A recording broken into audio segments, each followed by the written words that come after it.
Hello friends, તો આજે આપણે બનાવવાના છે બ્રેડ મિની ચીઝ પકોડા. તો ચાલો આપણે જોઈ લઈએ એની રેસીપી.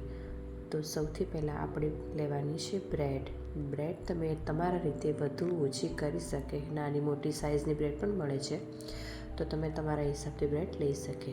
અને બ્રેડ આપણે જેટલી બ્રેડ લીધી છે એની 4 બોર્ડર કટ કરી લેવાની છે. અને પછી આપણે વચ્ચેના ભાગથી એને કટ કરવાના છે.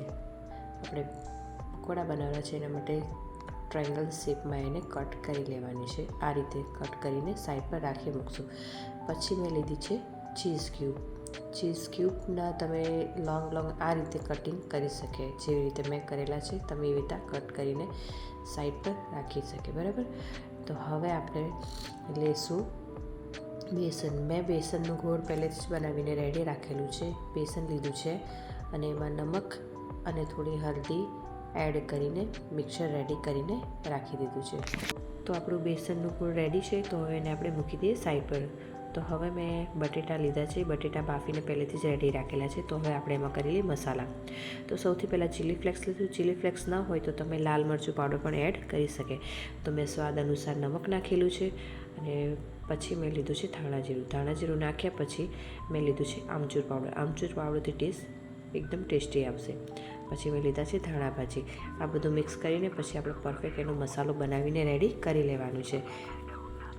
આ રીતે મસાલો રેડી થઈ જાય પછી આપણે જે બ્રેડ ટ્રાયંગલ કટમાં કરેલી હતી તે બ્રેડ લેશું. બ્રેડના એક ટુકડા ઉપર સૌથી પહેલાં તો આપણે જે મસાલો બનાવેલો છે તેને આ રીતે પાથરી દેવાનો છે, બરાબર પરફેક્ટ રીતે સમાય એ રીતે.